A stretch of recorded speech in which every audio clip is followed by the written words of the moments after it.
మనిషి పుట్టుక మొదలుకొని మరణం వరకు ఎలా బ్రతకాలా ఈ భూమి మీద అని ఆలోచిస్తున్నామే తర్వాత తప్ప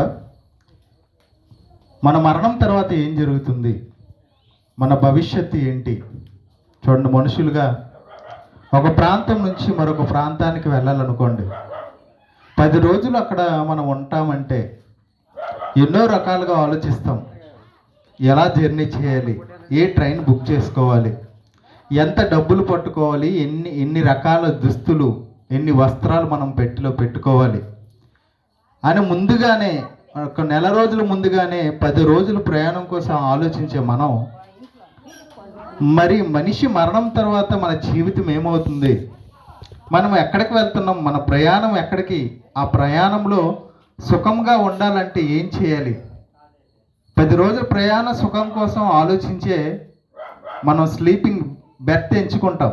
ట్రైన్లో మంచిగా రాత్రికాల సమయంలో నిద్రించి హ్యాపీ జర్నీ చేయాలని ఆలోచించి సుఖాన్ని కోరుకునే మనం, మరి మరణం తర్వాత మన జీవితం సుఖంగా ఉండాలి, ఆ జీవితాన్ని అటువంటి విశ్రాంతి పొందే స్థలాన్ని మనం ఎంచుకోవాలని ఎందుకు ఆలోచించమంటే, మనుషులుగా మనం మరణం గురించి ఏమనుకుంటున్నామంటే, ఈ మరణం వస్తే మనిషి కాలం ముగిసిపోయింది, మనిషి జీవితం ముగింపు అయిపోయింది అనుకుంటున్నాము కనుకనే మనం ఆలోచించడం లేదు. ప్రియులరా, మనిషికి మరణం ముగింపు కాదు, మనిషికి మరో బ్రతుకుంది.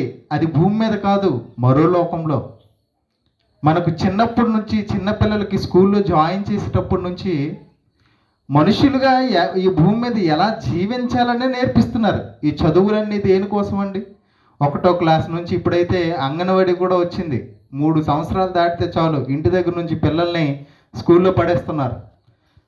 చిన్నప్పటి నుంచి డిగ్రీలని, ఎంబీబీఎస్లని, రకరకాల చదువులు అంటూ 25-30 సంవత్సరాల చదువులతోనే గడిచిపోతున్న ఆ చదువుల్లో దేని గురించి చెప్పట్లేదంటే మూల పాఠాలు చెప్పట్లేదు. స్కూల్ పేరు మాత్రం ప్రాథమిక పాఠశాల అని రాయబడి ఉంటుంది, కానీ ప్రాథమికంగా చెప్పాల్సిన విషయాలే స్కూల్లో చెప్పట్లేదండి. ఏంటి చెప్పట్లేదని అనుకుంటున్నారా? చూడండి, పిల్లలకి ఆ అంటే ఏంటి అని అడిగామనుకోండి, అమ్మ అని చెప్తారు. ఆ అంటే ఏంటి? ఆవు. ఈ అంటే ఇసుక, ఈ అంటే ఈగ. ఇలా అక్షరాలకు అర్థాలు చెప్పారు. A for apple, B for boy, C for cat, D for dog అని చెప్పారండి.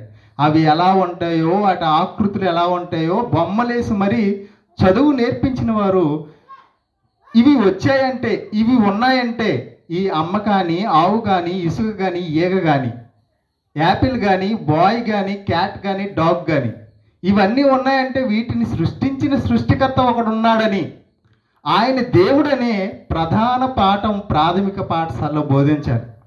కానీ ఈ పాఠం ఎవరు చెప్పరు. ఉన్న వస్తువులను చూపించి చదువు నేర్పిస్తున్నారే తప్ప వీటి వెనుక దేవుడు అన్నాడన్న సంగతే మనుషులకు అర్థం కాకుండా పోయింది. కనుకనే మనుషులు పెద్దయిన తర్వాత కూడా అవసరాలకు మాత్రమే దేవుడు తప్ప అసలు ఈ జీవితాన్ని ఇచ్చిందే దేవుడని కానీ, ఈ ప్రకృతిని ఇచ్చింది దేవుడని కానీ, మరణం తర్వాత మనం దేవుని దగ్గరికి వెళ్ళాలన్న సంగతి కానీ మనుషులుగా మనకు అర్థం కాలేదు. కనుకనే క్రీస్తు శకం 2026 సంవత్సరాల క్రితం పరలోకమందున్న మహాదేవుని కుడిపార్శ్వమున ఉన్న తన కుమారుడైన యేసుక్రీస్తు ఈ లోకానికి అరుదించాడు.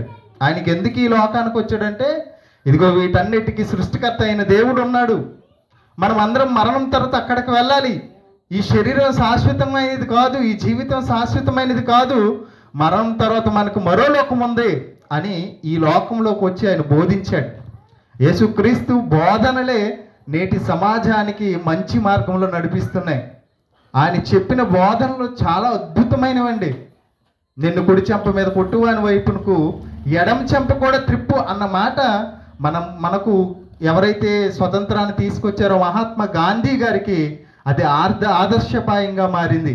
ఎప్పుడైతే యేసు మాటలు చదివాడో, యేసుక్రీస్తు గారు సిలువలో మరణిస్తున్నప్పుడు తన చంపుతున్న వారిని చూసి, తండ్రి వీరేమి చేయుచున్నారు, వీరు ఎరుగురు గనుక వీరిని క్షమించు అని ఈ మాటల ద్వారానే అహింసావాదాన్ని తీసుకొని వచ్చాడు మహాత్మా గాంధీ. ఇలాంటివి ఎన్నో బోధనలండి యేసు తాను బతికిన దినాల్లో చేశాడు. ఎందుకంటే ఈ భూమి మీద జీవితం శాశ్వతం కాదన్న సంగతి ఆయనకి తెలుసు కనుక. యేసుక్రీస్తును మనం చూసినంటే ఆ మాట విన్నంటనే ఇది వాళ్ళ దేవుడిని కలిసిపోమంటారండి, వాళ్ళ దేవుడిలోకి వచ్చేయమంటారండి, వీళ్ళు వచ్చారంటే యేసుప్రభు నమ్మండి అని చెబుతారు అని ఆలోచిస్తున్నారు. కానీ ఎందుకు ఇన్నిసార్లు వచ్చి వీధుల్లో నిలబడి వీళ్ళు ఎందుకు చెబుతున్నారని ఎప్పుడైనా ఆలోచించామా? మన వీధిలోకి వచ్చి ఎవరైనా ఏదైనా చెప్పారనుకోండి, కొంచెం ఆలోచిస్తాం కదండి. రేషన్ ఇస్తున్నారంటే ఆలోచిస్తాం, పెన్షన్ ఇస్తున్నారంటే ఆలోచిస్తాం, అవునో కాదో పరిశీలిస్తాం. కొత్తగా ఏదైనా మెడికల్ షాప్ పెడితే ఇదిగోండి మా దగ్గర మెడిసిన్ బాగుంటుంది అని చెప్పిన వెళ్ళి ఒకసారి చూస్తాం. ఇప్పుడు ట్రెండ్ ఏంటంటే కొత్తగా ఏదైనా ఒక షాప్ పెట్టారనుకోండి, పాత షాపులకు వెళ్ళడం మానేస్తున్నారు. కొత్తగా ఏది పెడితే అక్కడికి వెళ్ళి ఎలా ఉంటుందా రుచి అని చూస్తున్నారు కదండి. ఇన్ని ఆలోచిస్తున్నాం మనం. మరి యేసుక్రీస్తు గురించి ఎందుకు ఇన్నిసార్లు చెప్తున్నారు వీళ్ళు? యేసుప్రభుని నమ్మండి, ఆయన పరలోకం తీసుకెళ్తాడు, పాప క్షమాపణ కలుగు చేస్తాడని ఎందుకు మేము వద్దంటున్నా, మేము వినకుండా మా చెవులు పక్కన పెట్టినా కూడా ఎందుకు ఇన్నిసార్లు చెప్తున్నారని ఏ రోజైనా ఆలోచిస్తున్నామా? ఆలోచిస్తే ఖచ్చితంగా సత్యం అనేది మీకు అర్థమవుద్దండి. ఆయన అద్భుతమైన మాటలు బైబిల్ గ్రంథంలో రాయబడ్డాయి. బైబిల్ అనేసరికి చాలామంది ఎలా చూస్తారంటే ఇదిగోండి ఇది ఒక మత పుస్తకం, ఇది క్రైస్తవులకి మత పుస్తకం, క్రైస్తవులు మాత్రమే చదువుకునే గ్రంథం అనుకుంటున్నారండి. కానీ బైబిల్ చదివితే అందులో ఉన్న జ్ఞానం మనకు అర్థమవుద్ది. ఉదాహరణగా కొన్ని విషయాలు చెప్తాను చూడండి, బైబిల్లో ఎంత జ్ఞానం ఉందని. ఈ క్రీస్తు శకం ఈ 100 లేదా ఈ 200 సంవత్సరాల్లో ఈ భూమి శూన్యంలో వేలాడి ఉంది అన్న సంగతి చెప్పారండి. భూమి శూన్యంలో ఉంది అంటే ఇప్పుడు మనం ఒక బాల్ విసిరామనుకోండి, గాలిలో ఉంటుందా? ఒక బాల్ కానీ ఒక రాయి కానీ పైకి విసిరితే అది గాలిలో ఉండదు. కానీ ఈ భూమి ఎక్కడ ఉందంటే విశ్వంలో గాలిలోనే ఉంది. ఎలా ఉంది అది మాత్రం చెప్పలేకపోయే శాస్త్రవేత్తలు. కానీ గాలిలో శూన్యంలో వేలాడదీయబడి ఉందని మాత్రమే చెప్పారు.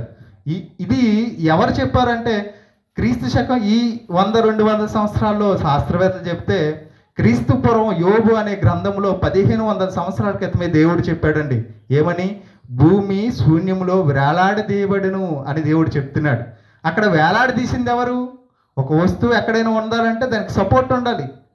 అక్కడ అలా ఉండడానికి కారణం ఎవరు? దేవుడండి.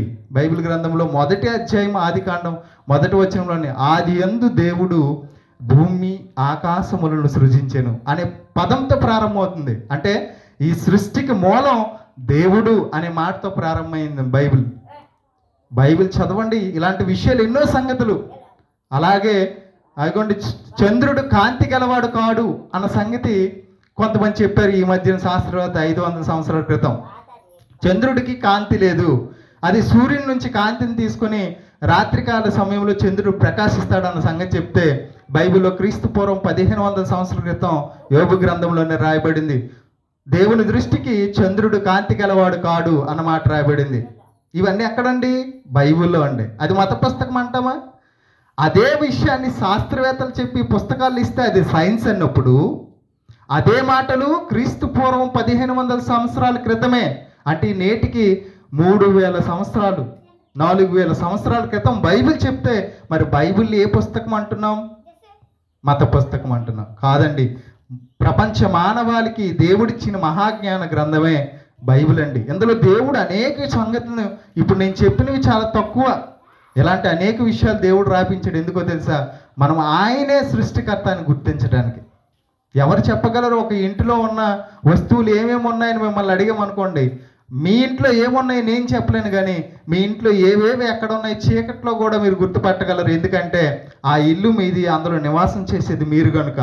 మరి సృష్టి గురించి దేవుడు ఇన్ని విషయాలు చెప్తున్నాడంటే దాని అర్థం సృష్టికర్త ఆయనే అని మనం గుర్తించడానికి ఆధారాలుగా దేవుడు గ్రంథంలో రాయించి ఇచ్చాడు. అదే బైబిల్ అంటే సృష్టికర్త గ్రంథం. ఈ గ్రంథంలో మనిషి మరణం తర్వాత ఎక్కడికి వెళ్తాడో కూడా రాయబడింది. బైబిల్లో రాయబడిన ప్రతి మాట సత్యం. కాబట్టి ప్రియులరా, దేవుడు చెప్తున్నాడు, ఇదిగో భూమి మీద మరణించిన మనిషి పాతాళానికి వెళ్ళిపోతున్నాడంట.